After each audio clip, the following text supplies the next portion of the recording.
Ladies and gentlemen, good day and welcome to the Waaree Energies Limited Q2 and H1FY25 earnings conference call organized by Orient Capital. As a reminder, all participant lines will be in the listen-only mode, and there will be an opportunity for you to ask questions after the presentation concludes. Should you need assistance during the conference call, please signal an operator by pressing star, then zero on your touch-tone phone. Please note that this conference is being recorded. I now hand the conference over to Ms. Pooja Swami from Orient Capital. Thank you, and over to you, ma'am. Thank you, Michelle. Good afternoon, everybody, and welcome to the Q2 and H1 FY25 earnings call of Waaree Energies Limited.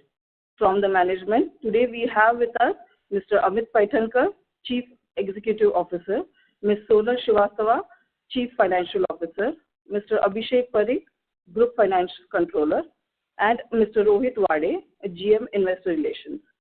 Before we proceed with this call, I would like to give a small disclaimer that this conference call may contain a certain forward-looking statements which are based on beliefs, opinions, and expectations of company as of date. A detailed disclaimer has also been given on the company's investor presentation, which has been uploaded on the stock exchange. I hope everyone had a chance to go through the results. We also request you to keep the presentation handy for the call. Now, I would like to hand over the call to Mr. Amit Paithankar for his opening remarks. Over to you, sir. No, thank you very much, Ms. Swami. Very, very good afternoon to everybody who is listening in, and a warm welcome. Thanks a lot for giving us your time. We are going to talk about quarterly results for Waaree Energies Limited. As we said, if you can keep the presentation that was uploaded yesterday handy, it will help because I'm going to take you through the presentation. So if you look at the cover slide, it shows three pictures. The first picture on your left is actually of our factory in the United States. It's almost nearing completion. We should be having a beginning of commercial production very soon. The middle picture is the picture of our factory in Chikli in Gujarat, not too far from Mumbai where we are sitting. There we have one of the largest concentration of solar PV module manufacturing. And very importantly, the two buildings that you will see at the back of the picture are actually 5.4 gigawatt cell manufacturing capacity that we have, and it's going online even as we speak here. And the last picture is representative of the almost 370 plus stores that our franchisees and our channel partners have set up all across the country. Let's move to the chart 4, which gives a background of Waaree, of our history, which we are rightly very proud of. What started off as an instrumentation company morphed itself into a solar company by 2007. It has a good 2 years experience in the solar industry. We have, I'm going to go and fast forward to 2021 to 2024. We have 6 gigawatts of PLI that we have won some time back. And that will be operational, I would say, by 2027. The 5.4 gigawatt cell that I talked about just some time back is actually also in advanced stages and will start commercial production fairly soon. Let's move to the chart 5 or slide 5, where we talk about the energy transition journey that we are embarking ourselves upon. On the solar side, if you see on the left-hand side of the slide here, you can see a wide range of offering. There are, of course, the normal rectangular, sort of black-looking modules, which you will see all around our country as you drive through the countryside. That is, of course, a staple offering. But we have got BIPV, or Building Integrated Photovoltaics. We also have flexible panels where the contours of buildings don't really lend themselves to rectangular design, and when there are constraints of weight. We also have offerings from a technology perspective that are advanced, TopCon and HJT also. Our EPC offerings are replete, where we do engineering, procurement, and contracting for rooftop solar, floating solar, and several other types of renewable projects. On the retail side, an extremely important focus for us, especially given strong impetus by Prime Minister's Surya Ghar Muft Bijli Yojana, it's an extremely important push for us as well. We are also foraying into hydrogen. Our electrolyzer manufacturing plans will be revealed also fairly soon. Moving to the slide 6. This is an important slide. This is what keeps us excited. This is what we would love to talk to you about. This is what keeps us awake. This is what keeps us energized as we go into our offices and into our factories. The first and foremost on this slide is macros and demand drivers. This industry actually has a lot of tailwinds, and the reason for that is very simple and straightforward. Solar energy is the lowest cost energy globally anywhere in the world at this point in time. You can compare it with coal, you can compare it with oil, you can compare it with gas, you can compare it with nuclear, you can compare it with any other form of energy. It is the cheapest source of energy available to the mankind at this point in time. The other extremely important demand driver is diversification of supply chain. Concentration of supply chains in one given country has a huge number of demerits and is clearly seen as problems by many countries. United States and India in particular have a strong China plus one strategy which benefits us. In India, we know that government has a strong 500 gigawatt target of renewable energy by 2030. That translates to almost 60 to 70 gigawatts of solar power every year. And this does not include areas like data center, EV charging, and even hydrogen boom that is expected. So all of that taken together, in fact, 500 gigawatts is actually a conservative number. We will actually be looking at an even larger number. Again, very, very strong demand drivers that we are looking at. That translates to a solid, healthy order book for us. We stand at 20 gigawatts, a diversified mix of customers. We have exports, we have large customers, we have CNI customers, we have retail customers. So good diversified portfolio of 20 gigawatts. And to ensure that we deliver on the strong order book, we are building on robust execution skills, and ultimately we would want to move towards what we call as manufacturing excellence. On the manufacturing excellence, I would just want to draw your attention on H1 production. We have produced 3.3 gigawatts in the first half of this year as opposed to 4.8 gigawatts for the entire financial year last year. So that just shows you the volume growth that we have. And then how do we energize growth? There are other extremely important elements of energy transition which include hydrogen. Hydrogen policies across the country for various states are very strong, and we also have a very strong central policy. That's the reason why we are making foray into hydrogen. The other aspect of energy transition, which is extremely important, is battery energy storage systems. The likely driver for the same is 70 gigawatt hour requirement of battery energy storage system in India by the year 2030. So net, we have very, very strong fundamentals which are translating into a strong order book. What is now needed is we need to propel ourselves and execute for growth, which then brings me to the slide number 7, another extremely important chart where we will start taking a deeper dive into the market dynamics. We've talked about the fact right now that at this point in time the dynamics look good, but how does it look in the future? If you look towards the chart on your left hand side top of the screen, it shows the amount of decline in the prices that have happened on the solar as well as battery side. In cents per watt peak, we are hovering somewhere around 15 to 17 cents per watt peak, and in batteries, it's almost $70 odd per kilowatt hour. In the last 8 decades, we have seen, last 8 years, we have seen 80% decline. A combination of these two, solar and batteries, is actually going to be one of the best solutions for firm and dispatchable renewable energy. Globally, we are seeing an extremely impressive growth. Solar capacity is going to reach 7.2 terawatts by 2030, and the job creation in this sector is highest among the entire other elements of energy sectors.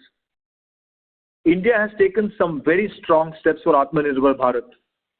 We already know that there is basic customs duty on modules, which is a tariff barrier, and ALMM, or approved list of models and manufacturers, which is a non-tariff barrier. Right now, ALMM is applicable to modules, but soon by 2026, it will be applicable for cells as well. The PM Surya Ghar Muft Bijli Yojana is going to add almost 30 gigawatts of requirement in the solar sector, and the PM Kusum scheme, which benefits the agricultural sector, is also going to add another 35 gigawatts. Solar, ladies and gentlemen, therefore, is a multi-decadal growth story. And we have just started the journey. I would like to emphasize that this is a multi-decadal growth story. On slide 8, let's look at our order book. How does it look like? I've already said it is 20 gigawatts strong. It's a global customer base. The two most important markets for us are India and United States. As of September 2024, we were 27.5% of domestic and 72.5% of overseas, which also points out at a strong, healthy order book, a profitable book as we move out into the future. Channel partners or franchisees is a way in which we will cover the length and breadth of our vast country from a retail perspective. The retail outlook is strong. We are at almost 23% of retail for the overall business at this point in time, and it has got a massive potential to grow out into the future. On the mix of customers, there are the 3 top customer segments: utilities, commercials, industrial, and EPC can be clustered as what we call as CAM, or key accounts. And then export forms a fairly large part of our mix. So opportunities are there, they are growing, and they are all across the world. And we are chasing them. And we will continue to chase them. So how do we cater to this large opportunity base that we have? We have to ensure that we have a very robust manufacturing footprint, and that brings me to the slide number 9. If you go to the slide number 9, it shows we have 12 gigawatts of capacity presently that is distributed across India. The 12 gigawatts is in the Mumbai-Surat belt, in Tum, Nandigram, Chikhli, and Surat. Chikhli being the biggest for us. Indosolar, which is in Greater Noida, is 1.3 gigawatts of capacity. It started its operations in July this year and is ramping up very, very nicely as we speak. In the United States, we have 1.6 gigawatts of module manufacturing facility for 1.6, which is coming up, of course. It's not online, on stream right now. It's in a town close to Houston in United States, in Texas. We are going to be inaugurating it sometime in February. We should be starting the commercial operations, I would say, fairly soon here by the end of January. We have a 5.4 gigawatts of cell capacity in Chikhli that is coming up again as we speak. A 6 gigawatts of integrated facility in Odisha is also planned. It's actually in fairly advanced stages of planning. We already have 595 acres of land allotted to us. Another 400 acres is being allotted very soon. From a design perspective, we are in advanced stages. The primary contracts related to design are already awarded, and the long lead items are being negotiated as we speak. Solar cells, the 5.4 gigawatts as we talked about, we are actually commissioning the cell facility at this point in time. Dry runs of the cells has begun. We should be having commercial operations commencing, I would say, middle of December. For the US, we have future capacity in mind, 3.4 gigawatts of additional module capacity and potentially 5 gigawatts of cell capacity. All of this is under evaluation. We are constantly observing and monitoring the situation in the United States. Extremely bullish about United States, extremely positive about the market in United States. Irrespective of the dispensation, one fact will always remain, and that is the primary demand driver of low-cost energy. And solar power, as we have established, is the lowest cost power available to mankind at this point in time. We believe that is going to propel growth in the United States, and therefore we remain committed to the United States. On the right-hand side of the slide there, bottom, it just shows the way in which our module capacity and the cell capacities are going to build. This chart here is primarily for India. You need to add the United States capacities, which are shown on the left-hand side, to have a complete understanding of where will we be. In 25, as we end the year, we will be having 13.3 gigawatts in India, 1.6 in the US, so that will make it a total of 15 gigawatts by the end of this financial year. And by the end of financial year 27, in India, we will be having 21 gigawatts of module capacity and 11 gigawatts of cell capacity. And then, of course, you can add to that the module capacity and the cell capacity that will potentially get added in the United States. Going to slide 10, we are not going to stop at solar. Waaree's ambition is to move towards a broader energy transition theme, and that's the reason why we are foraying into green hydrogen and battery energy storage systems. Our electrolyzer manufacturing plan is in advanced stages, and we should be in a position to communicate the same to you in the next 2 months' time. We are getting into renewable power infrastructure. Our board has just sanctioned 600 crores of investment for this particular foray, which we are going to use for connectivity and for bidding. The broader energy transition and other important elements of energy transition are something that we are going to drive towards.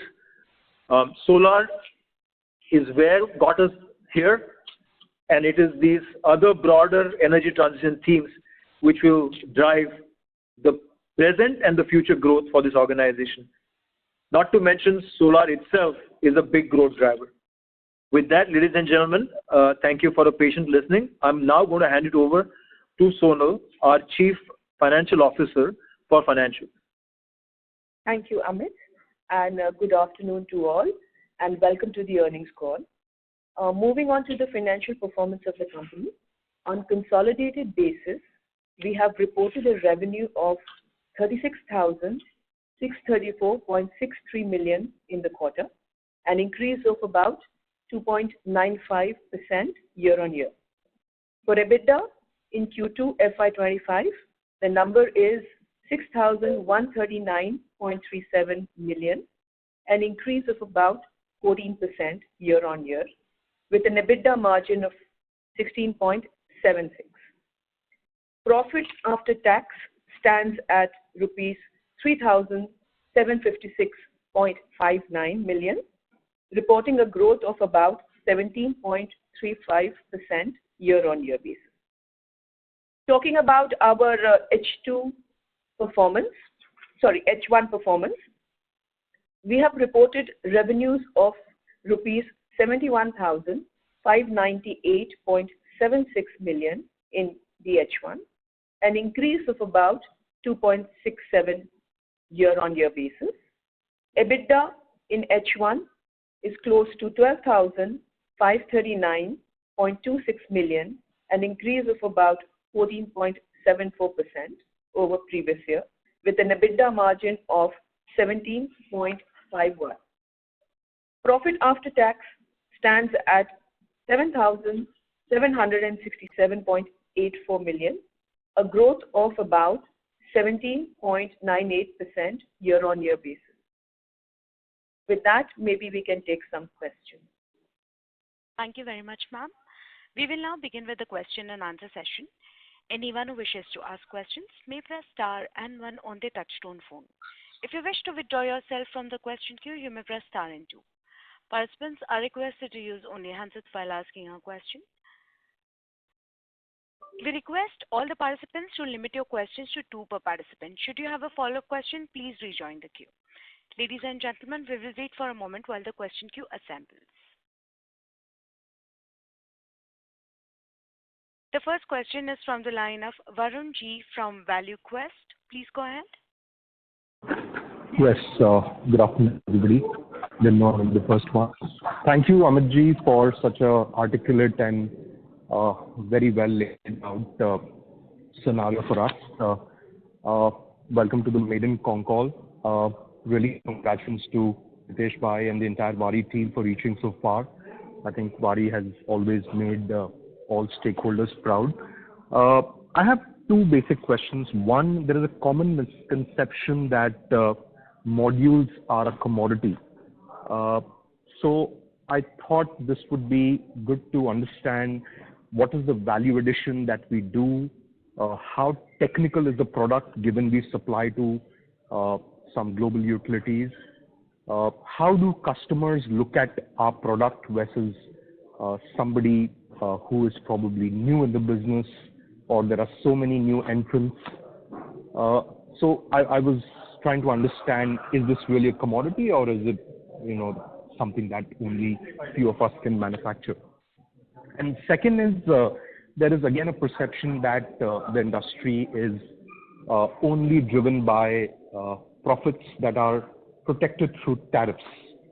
And here again, I would love your clarification on one, the need for tariffs, or how do we see this playing out, and industry return on capital is not just maybe based on tariffs, and there are several other adjacent opportunities already mentioned. Thank you so much, and I'll come back in the queue for more questions. Great, Varun. Well, thank you very much. Extremely good question on commodity, and should we call module as a commodity? My answer to that is a resounding no. It is not a commodity. Two extremely important factors we need to remember when we talk about solar modules. The technology involved in manufacturing is extremely evolved. The cell, which is one of the most important and I would say difficult to manufacture from a technology perspective, is where a lot of the efficiency drivers lie, right? And that cell technology has been evolving in the cycle of every 3 years. So monopole to TOPCon, we could be staring at HJT, and then tandem cells, which will just take the efficiency to a next orbit. So every 3 years, you will see a new evolution.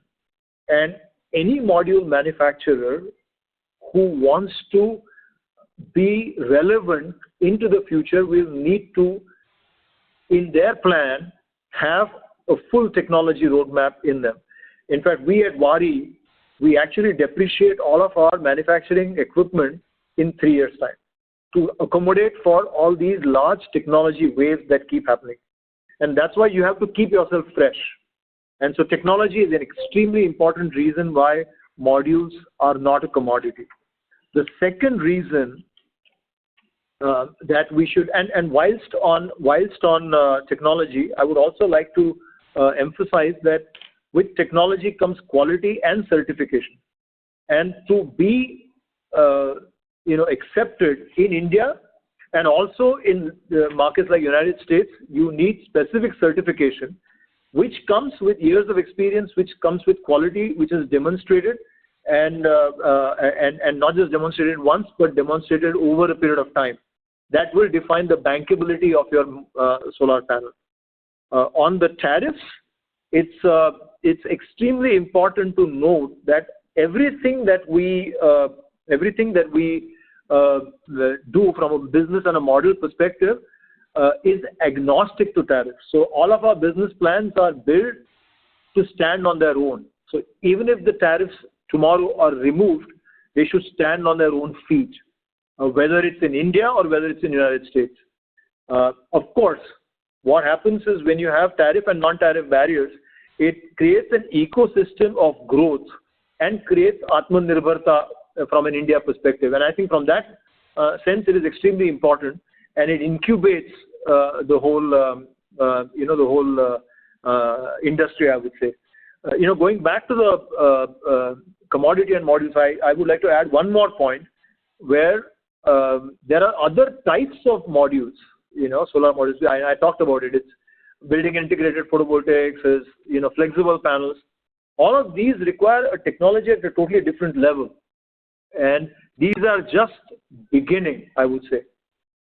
So Varun, thank you very much for the question. Thank you so much. That was Thank you. The next question is from the line of Hemang Khanna from Nomura. Please go ahead. Hi, sir. Thank you for taking my questions and congrats on the great set of numbers. So first, if you could share some updates on the progress on both the 5.4 gigawatt cell facility and the 6 gigawatt integrated facility. You definitely mentioned December. Could we get some updates on the 6 gigawatt facility? Are you on track for maintaining those timelines? And related to this, how much is the total spend for both of these plants now? Secondly, you all mentioned that you all are investing about 600 crore or Waaree infra and bidding. Can you help us understand what's the long-term strategy for the company over here? And let's say more on a medium-term basis, what is the targeted capacity that you want to hit for Waaree infra or let's say bidding pipeline? Also, what would be the typical capex needed for this in the coming years? I would assume that, given that we are a large module manufacturing capacity, we'd have significant advantages versus other players who are procuring these modules from outside. Could you help us understand this piece of the business a bit better? I'll come back in the queue for follow-up questions. Thank you. Great. Hemant, thank you very much for the questions. I did talk briefly about the 5.4 gigawatt cell facility that is coming up in Chikli. There's good news there. As we speak, the pilot runs for cells is already up. Parts and pieces of the equipment are being tested. I would believe that we should be in a position to declare commercial operations to be up and running somewhere in the second half of December. That's for 5.4 gigawatt cell plant. For the 6 gigawatts of ingots and wafers manufacturing, I would say, again, I talked about it in the presentation. Number one, our design contracts have already been given. They have already been awarded. So, and the design is in its advanced stages. On ground, on the land, cutting and filling of the land is going on as we speak. The boundary walls have already come up. And so things are moving fairly fast. There are some long lead items which need to be ordered now, and those are being negotiated also. So it's moving in the right direction. I would say we will start commercial operations somewhere in the FY27 timeframe for the 6 gigawatt facility. As far as the 600 crore investment is concerned, it is essentially for land and for connectivity.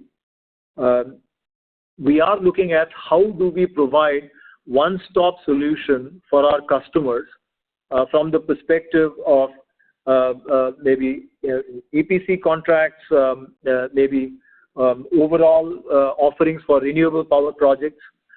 So this is therefore an initial tranche that we are given. As this business starts getting more and more fructified, we will be in a position to come and tell you about the details. Got it, sir. And thanks for that. And just to get a sense on what is the overall spend for the 5.4 and 6 gigawatt facility as of now? Yeah. So basically for the cell facility, we've almost completed our capex, which is about 2,400 and thereabouts. And for the new capex, which is ongoing, initial spends have been made for about 300 crores. Got it. Thanks so much. I'll come back in the queue for follow-ups. Thanks. Thank you. We'll take the next question from the line of Prateek Kumar from Jefferies. Please go ahead. Hello. Yeah. Good morning. Good morning, sir. My first question is on the cell capacity again. So you said December onwards, you expected to start commissioning of the project. So I remember you talking about 1.4 gigawatt commissioning initially, then remaining 4 gigawatt was to commission in March. So now everything is accelerated to December in terms of commissioning. And related question is there like specific testing, like if you want to sell these cells in US, is there any specific timelines for testing which the buyer may want to do, and then only he will end up buying the product, or there's no real timeline, you can immediately start selling the product? This is the first question. Great, Prateek. Thank you very much for the question.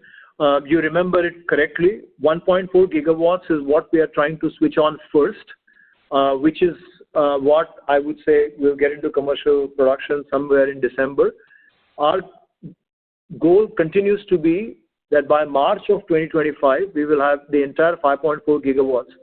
So 1.4 gigawatts of monoPERC and 4 gigawatts of TOPCon cell capacity should be up and running and in various stages of maturation. So the first few lines, which will be switched on anytime now, would have stabilized by then, and maybe the later lines will need to stabilize.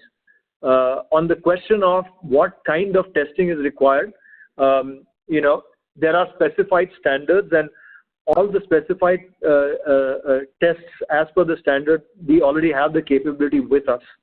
So all the customer inspections, all the customer related requirements, we will be in a position to fulfill them within our factory itself for its quality, for its efficiency, and so on and so forth.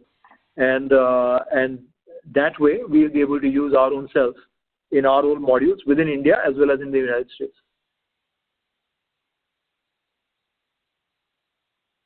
Yeah, so my question was like, would that be available for sale? I mean, what is the kind of ramp up you are expecting in FY26, let's say, for the cell manufacturing? So for this fiscal, I would say we would be in the region of around 100 megawatts, being conservative. That will be the kind of directional number that we will be looking at.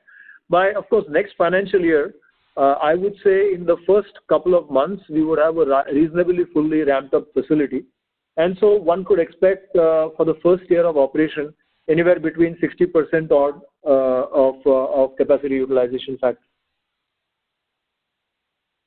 Okay. My second question is on your EBITDA growth ex other income, which is like sort of a bit slower side in this quarter, and revenues also.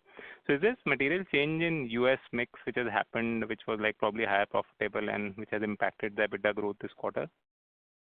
Yes, so you're absolutely right. I mean, last year, in the mix, the exports were much larger than domestic production, and that has almost completely flipped in this year. And of course, the pricing has also changed.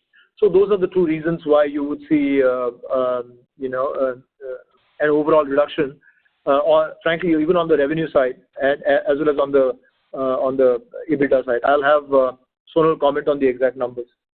Yeah, I just want to point out a couple of things here. So while you see the revenue is about 1%, if you look at the expense line also, it is contained and it's stagnant.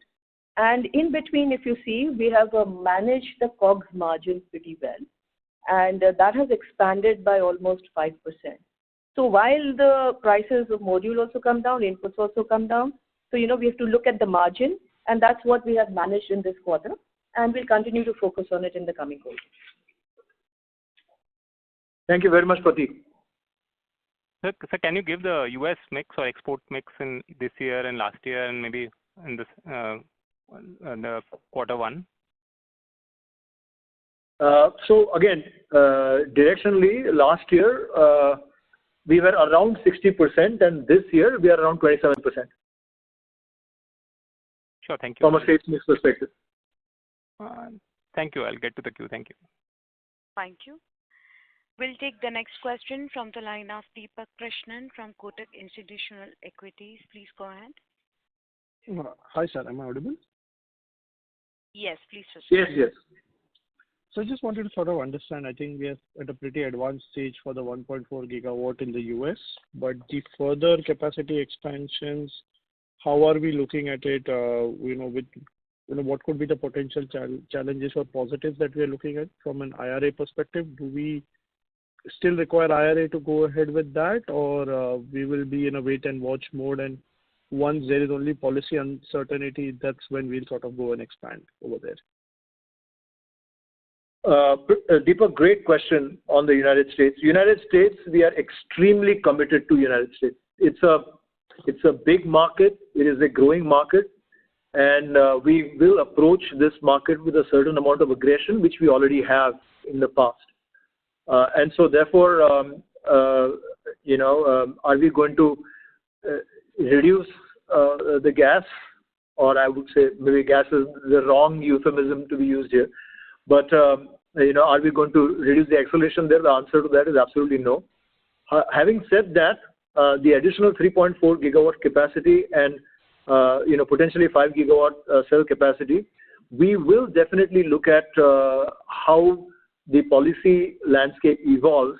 Given the change of dispensation there, it's important for us to know in which direction it is moving. And no sooner that clarity comes up, we will continue on our expansion spree. The most important factor we need to remember here is that solar energy is the cheapest form of energy. And so that will ensure that United States and the various states which form the United States will actually aggressively move forward towards that. Our factory actually is in Texas, which, as you know, is a Republican state. But if you look at which is the state which has actually added the largest amount of solar capacity last year, the answer is Texas at 6.5 gigawatts.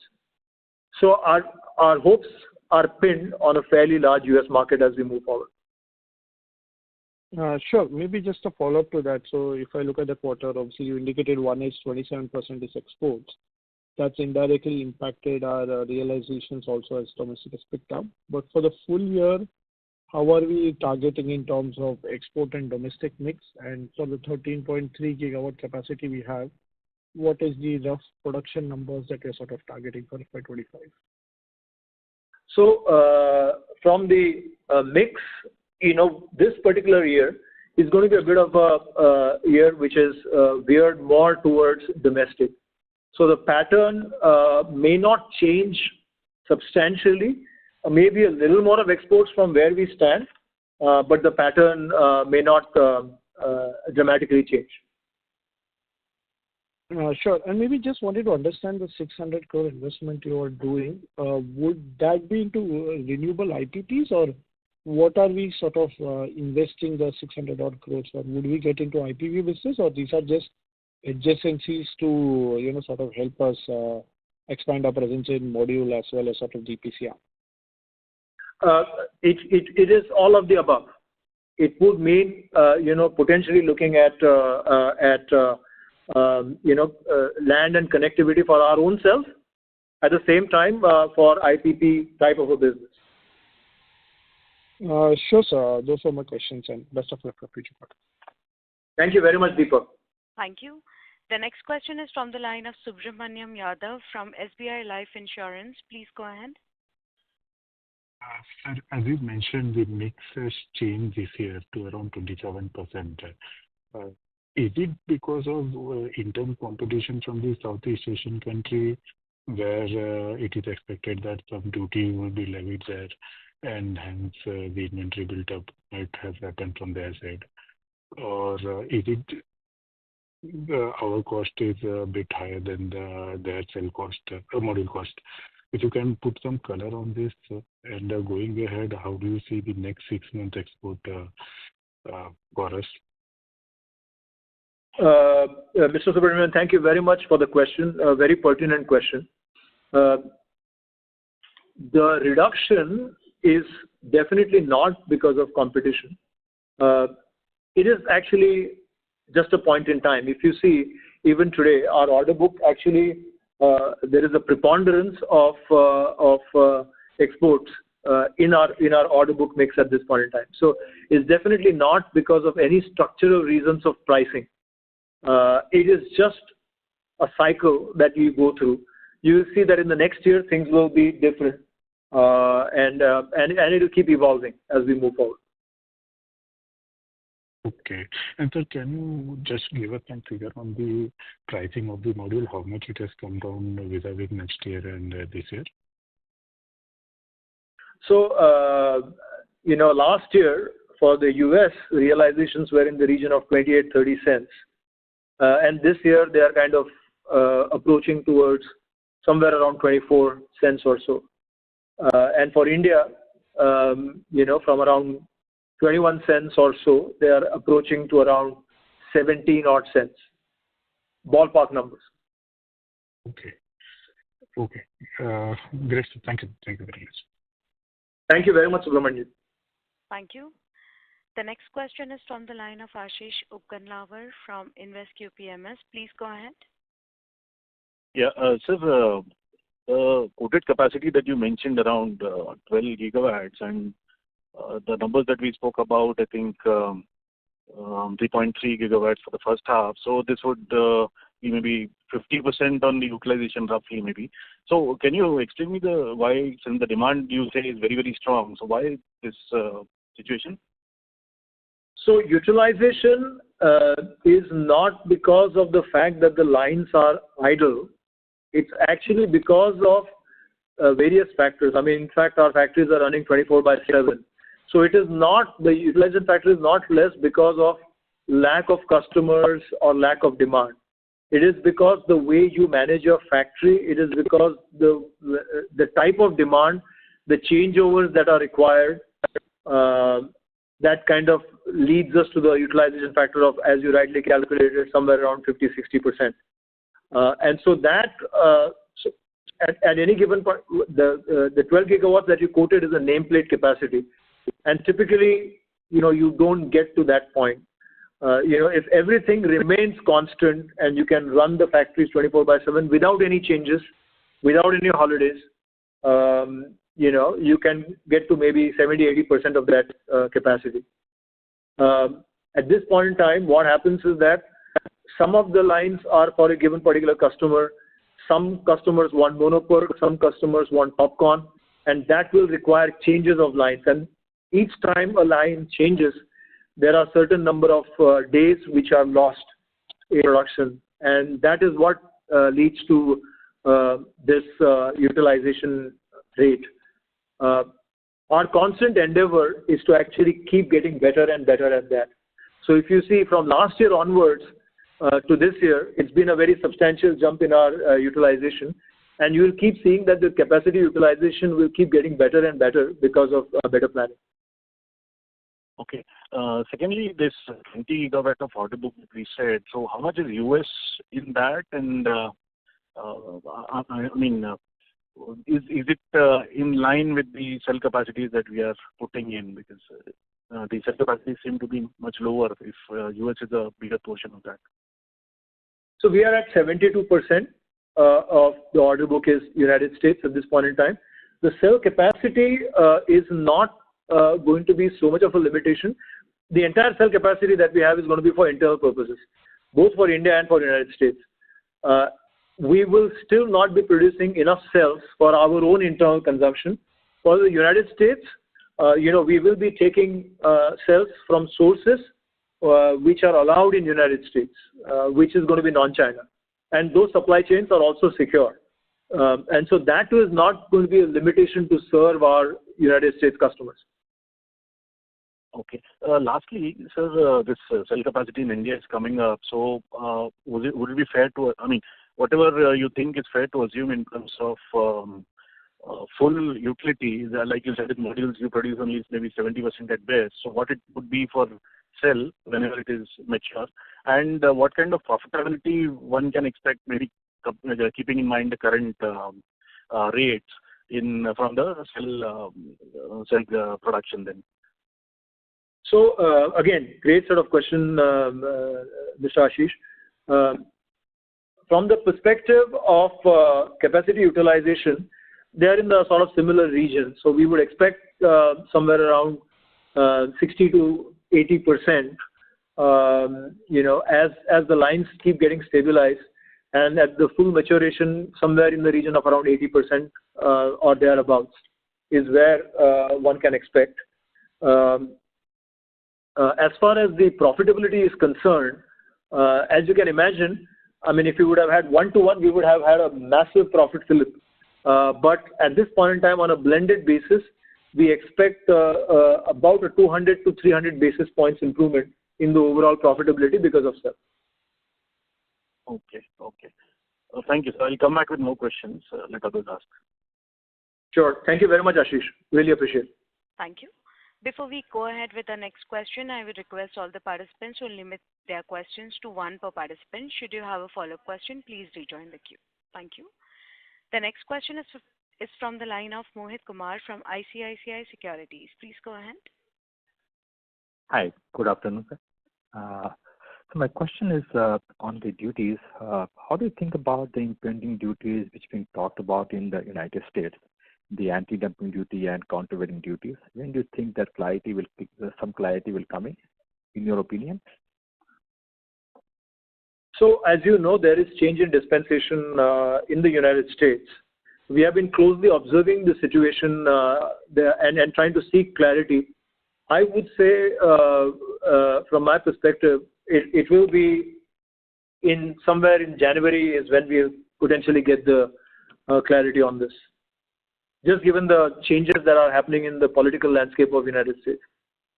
My related question is that, of course, the anti-dumping duty and CVD will import in the Southeast Asia. So how does it impact in any way, our sourcing of sales? So a large portion of what we are actually exporting to the United States is actually directly from India, and we are going to come up with our own manufacturing facility in the United States, as you know, 1.4 gigawatts. So both of that taken together, the impact on us is going to be limited. Understood, sir. Thank you. Thank you and all the best. Thank you. Thank you very much, Mohitji. Thank you. The next question is from the line of Chirag Kaskiwala from Neo Asset Management. Please go ahead. Yeah, hi. So as just you said that, this year the contribution from exports is more close to 25-30%, and this full year it could remain at similar levels. But going forward, will the contribution will remain at around lower levels to exports? And in that case, and also if once you start producing in US itself, then how will the margins change as you will be procuring cells from US and then making modules? So could the margins be on the lower side going forward? Chiragji, great question. So from our perspective, the mix of the sales is going to continue to keep evolving. Just looking at the way in which our order book stacks up clearly shows the direction in which potentially next year is going to pan out. Now, like you rightly said, some of it we might actually serve from our own factories in the United States. In what manner are we going to do that? For United States, most of the cell requirement, most if not all, will be served from India. And so therefore, that is going to be a substantial margin contributor as we move forward. The way in which we will actually do the configuration of orders to be served from in United States for United States from India, and India from India will all be configured in such a way that we maximize our profit potential. And if you look at the order inflow, so it has been around 20 gigawatt of order book as on FY24, and even the first half the order book is 20 gigawatts. So what has been the order inflows in this first half? So it's actually been fairly robust. About 6 gigawatts or so is what I would say. 5 to 6 gigawatts is what we have got in the first half. Okay. And could it be safe to assume that second half could be better in terms of growth? Because if you look at your listed peers, they are reporting much higher revenue growth who are purely operating in Indian markets. While you are also this year concentrating more on India, then will the revenue growth be better, or how should we look at it? But Chirag, great question. So the revenues are a function of, if you look at our business, the revenues are a function of our manufacturing capacity and realization, right? And when you put all of these things together, if your manufacturing capacity increases dramatically, and your realization remains flat or increases, your revenues will grow. For us, this is a year of making sure that we have a very strong EBITDA, very strong, making sure that the manufacturing footprint is complete, and then therefore, get the benefits of completion of all the manufacturing capacity. So that's the way in which realization will go up from our perspective is as the cell capacity comes up. Also, the DCR potential that our own cells gives us will also give fillip to the profitability. Thank you. Thank you, Chirag. Thank you. A reminder to all the participants to kindly limit their questions to one per participant. The next question is from the line of Suyash Kela from Singularity. Please go ahead.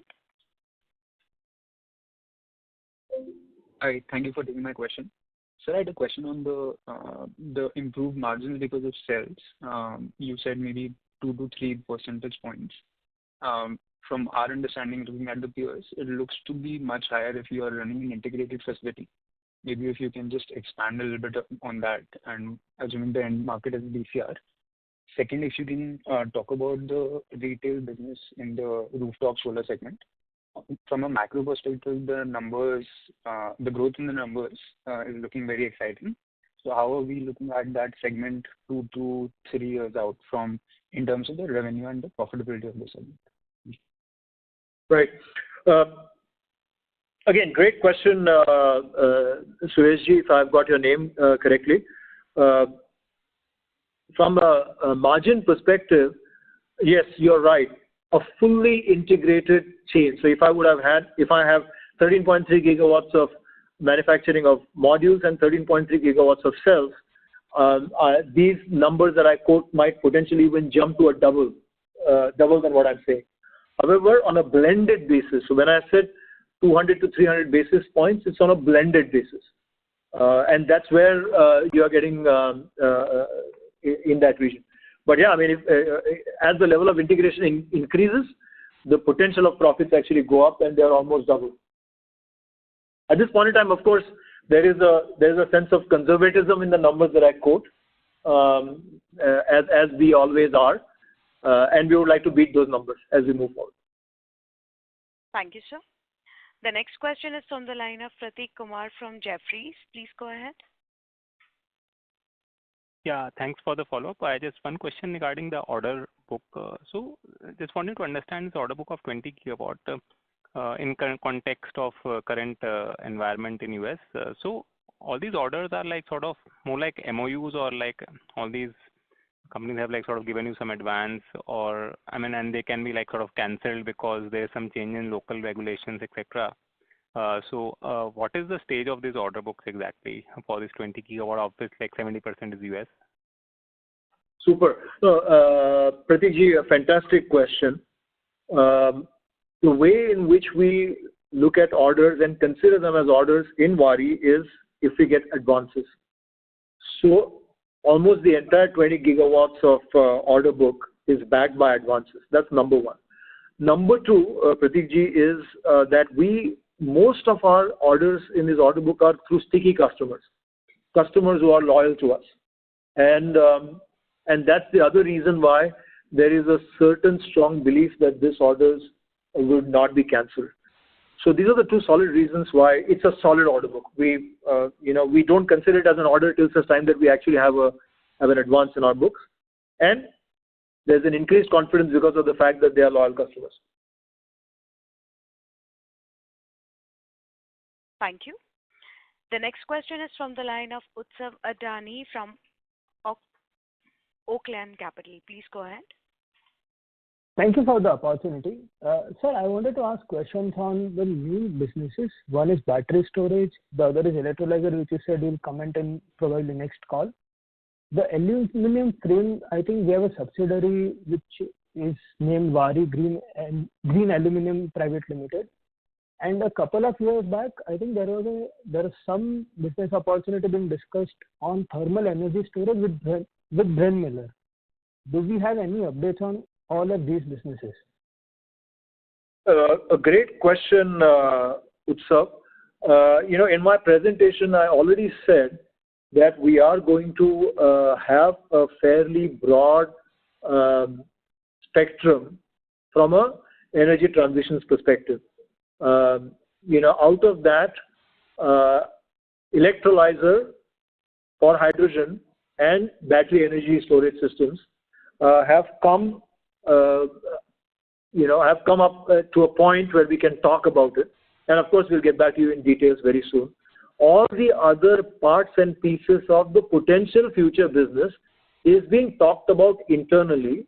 We have a process internally where we move all of these through various stage gates. And when it crosses the right stage gates and when it becomes mature and when we are ready, we will be fairly excited to come and talk to you about that as well. But at this point in time, as they say, it's not prime time. It has not come to a stage where we can talk about it. Thank you very much, sir. Ladies and gentlemen, due to time constraint, that was the last question we can take today. I would now like to hand the conference over to the management for closing comments. Over to you. Thank you very much. Thank you very much for asking us all of these extremely exciting questions, and thank you very much for spending the time. Ladies and gentlemen, what we would like to sum up this conference as is we have had a good and a resilient quarter. We have strong business fundamentals, and that's due to a strong demand, a very, very good manufacturing footprint for now and for the future, and of course our foray into other elements of energy transitions which are going to bring us growth in the future. Once again, ladies and gentlemen, thank you very much for the time. Thank you, members of the management. On behalf of Waaree Energies Limited, that concludes this conference. We thank you for joining us, and you may now disconnect your lines.